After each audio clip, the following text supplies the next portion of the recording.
Well, good evening, everyone. This is Keith with Positively Osceola, another one of our Osceola Matters show. And, we are honored to have some great guests. And tonight, or early evening, today we have from District 2, Osceola County Commissioner Viviana Janer. How are you, ma'am? Hello. Thanks for having me tonight, Keith. It's always an honor and just a good time to be able to talk to you. And so, like I said, we'll chat for a few seconds and then we'll kind of make it official. So how was your day today? Had a good day, busy as usual. Just working for the people of Osceola County and loving it.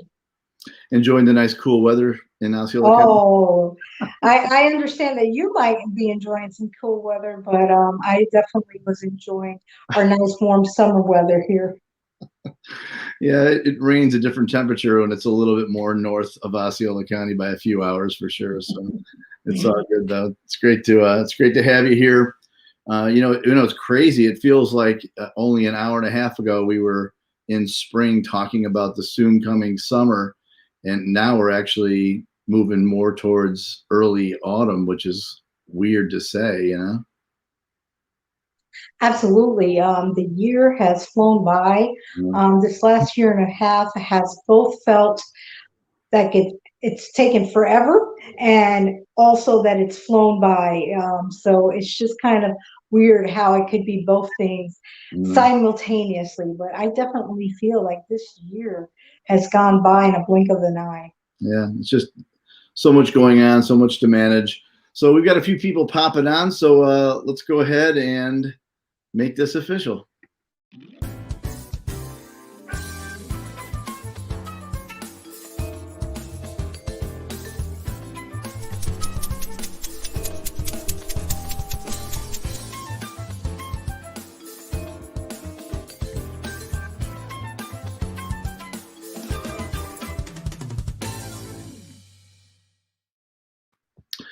Well, again, we are here for another show with Positively Osceola's Osceola Matters, and honored to have the Osceola County Commissioner from District 2, Viviana Janer. Again, how are you doing? I'm doing well. Hope everybody's doing well this evening. So we talked a little bit about before we went live that, it's been, the county really over the last number of years. I can look back just a few years ago, it seemed like, and we would be in a press conference at the Osceola Emergency Center, and we'd be talking about a hurricane or tropical storm warning. Those were the topics. And in the beginning, it was, everybody just trying to figure out how to inform the public, make sure things are taken care of prior to the storm, during the storm, post the storm. And although those times were intense, and they possibly could be again, they were finite. Those were a limited, pretty much, other than post care, they were pretty finite. What the county and certainly nationally, internationally, we've been dealing with now is seemingly not finite. And so you've been managing through the pandemic, and looking back, that seems like only yesterday, and getting together with press conferences, and so all that is kind of what it is.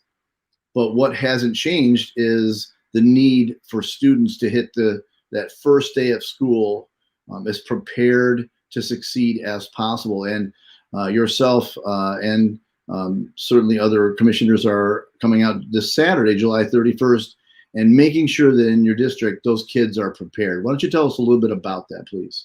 Yes, well, Keith, for me, it's very important. Education is so important. There are a lot of parents that are struggling before the pandemic, and now with the pandemic, it's just been exacerbated.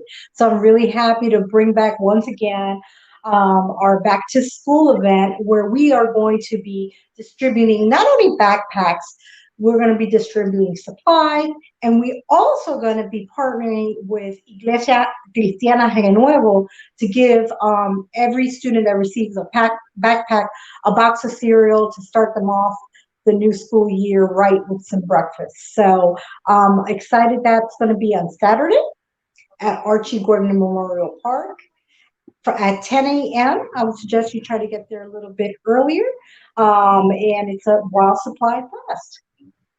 So that's got to be, and what kind of where I was leading was that, you have so much going on right now. It's, you see those same, the calendar doesn't change whether we have a pandemic going on or not. And, certainly the county is very partnered with the school district. I know you've been a part of assisting with grants and such, the school district prior to this. So are you hearing from folks in your district and throughout the county that it's a little more worrisome for families because they've been dealing with financial hardship? And this is always a big deal anyway. Right. It's always a big deal anyway, and we have lots of hardworking families. A lot of them working, people working 2 and sometimes even 3 jobs just to make ends meet. So this pandemic has really, once again, put a heavy strain on our people. I'll just tell you a little statistic that I think you heard as well. You were at the State of Education last week, where they stated that there was a significant drop in even the number of students applying for Valencia College. And unfortunately, one of the highest drops was right in Buenaventura Lakes, where we're having the back to school drive.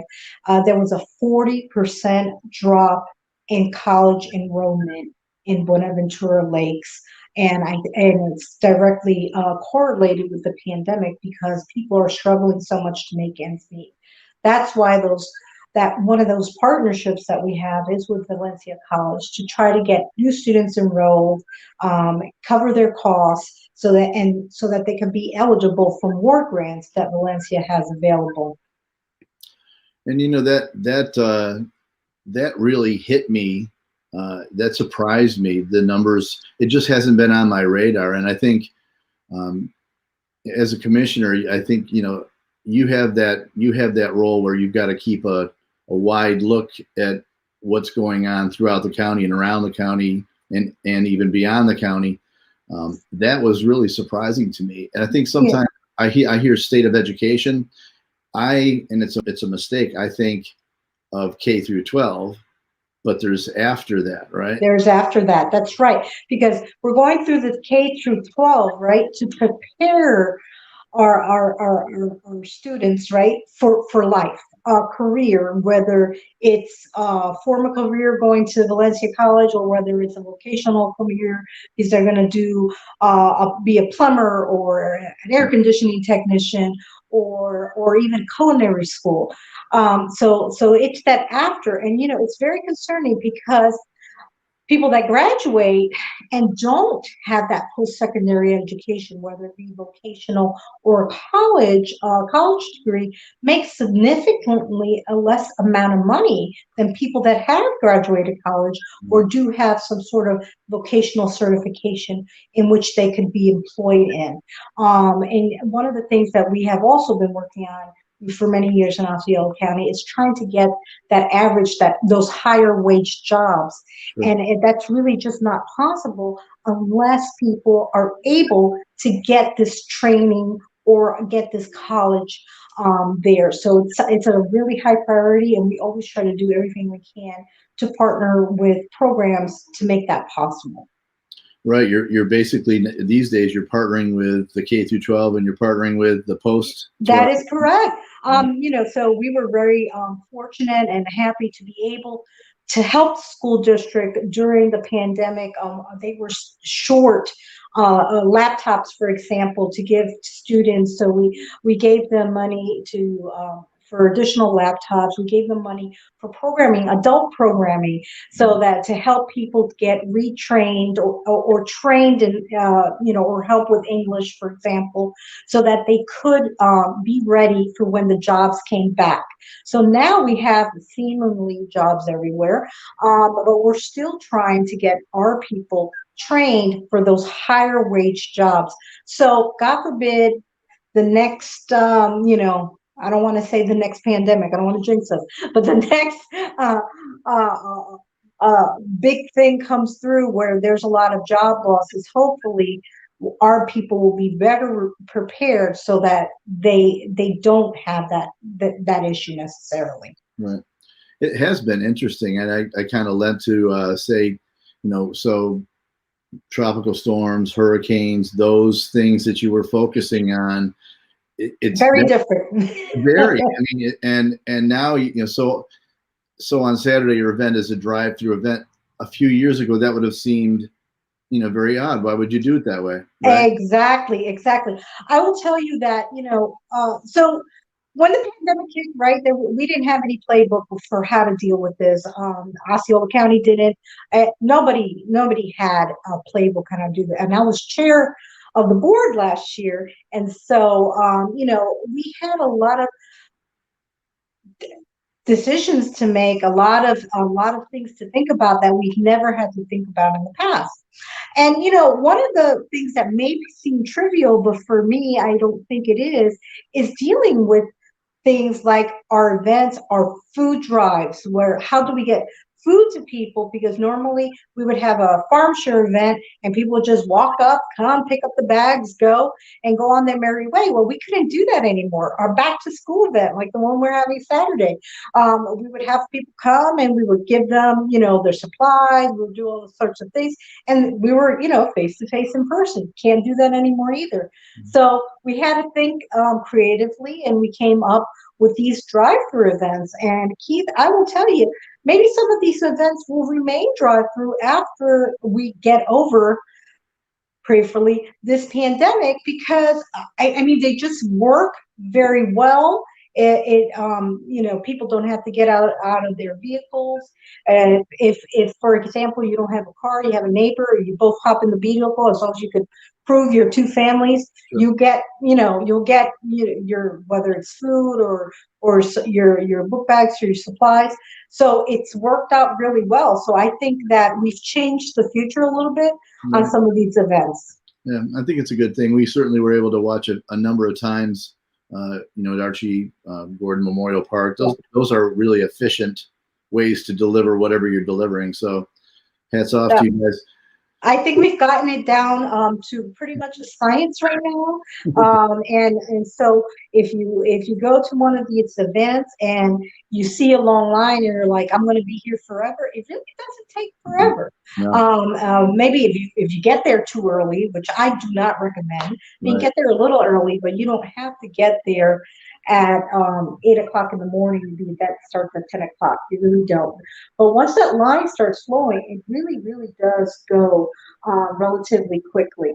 It is first come, first serve. I want to let everybody know your child must be present in the vehicle. Please do not show up without the child, because otherwise we can't give you the backpack and the supplies. Out of fairness to others that brought their child with them in the vehicle. And it says K-12 on the flyer, but if you're a college student or you have a college student that needs a book bag, needs some supplies, bring them. We will not turn them down at all. Awesome.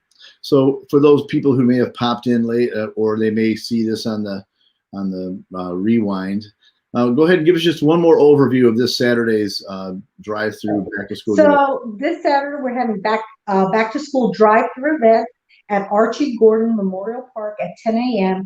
The address is 421 Buenaventura Boulevard, and we do start at 10 a.m. and it is while supplies last. And we're giving backpacks, some school supplies, and some cereal to get you kick-started, jump-started the right way for the new school year. There you go. Well said. I know that we're going to be out there as well, supporting you guys and just saying hello. You do a great job. I think my respect for you and the other commissioners is not that you just come out and do something once that's really cool. It really is a consistent amount of support for the residents and the community. So we appreciate all you're doing. I don't think everybody gets that you're doing this so consistently, but you are. So hats off to you guys. Thank you so much, and thank you for help spreading the word of these events. I know there's another back to school event on Saturday also in another area. If you have that information, I believe it's that one starts at 9:30, and then you're over the Meridian area.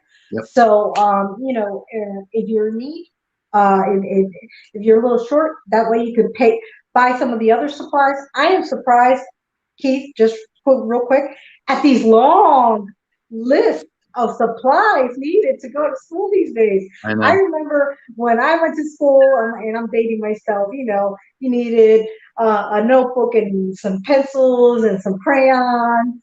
And, and you would get, if you were lucky, you would get some erasers or something like that, and maybe glue.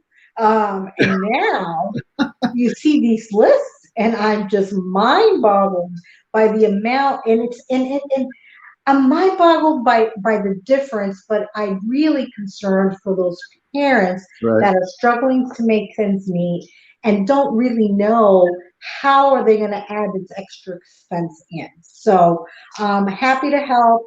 Also want to remind everybody that unfortunately the eviction moratorium expires also on Saturday, the 31st of July. And I just want to remind everybody, Keith, that we do have help still available, assistance, and all the information can be found for all the different rental assistance. We have mortgage assistance, and we have now assistance for the seniors and disabled. All, if you're impacted by COVID-19, can be found at housing.osceola.org. So if you're behind on your rent, or if you are facing eviction, please, please, please do not wait. You have one more day. Tomorrow's Friday. Contact us and apply for help. We're here to help you, and we still have funds available. Awesome. We will try to put something out tomorrow reminding folks. And I think you made the point, we can probably close with it, that with all the given challenges people are facing, I think not everybody's facing the same level of challenge, and it can be easy to dismiss, hey, this is an exciting start to the school year, and it is, but there are pressures that may not have been in place years past. With the pandemic, this, I think my dad I think we had 4 kids. I think they'd get 12 crayons and say, which 3 do you want? Exactly. The big thing was if you got the big box of Crayola, I think it's 64 colors or something. I mean, you were rich. It's like, wow, I got 64 colors. And I think I got it once when I did really, really good in school, and it was that was my my prize for doing well. So there are people that are struggling. I know there's parents with 4 and 5 children, and buying 4 or 5 backpacks and 4 or 5 sets of supplies is really, really puts financial strain on these families. And we're glad to help. At the Osceola County Board of Commissioners is here for you. Well done. And again, so we thankful for you guys doing that for the folks. Like I said, I think it's hard to step into somebody else's shoes. And when that school year starts out, they look at their kids and they realize it's going to be a stretch to put food on the table and take care of those supplies. So I'm sure they're very thankful. I know we are too. Thank you. Have a great night, Keith. You as well. Again, this is Keith with Positively Osceola, along with Osceola County Commissioner Viviana Janer from District 2, Vice Chair, together making a positive difference in and around Osceola County. Thank you.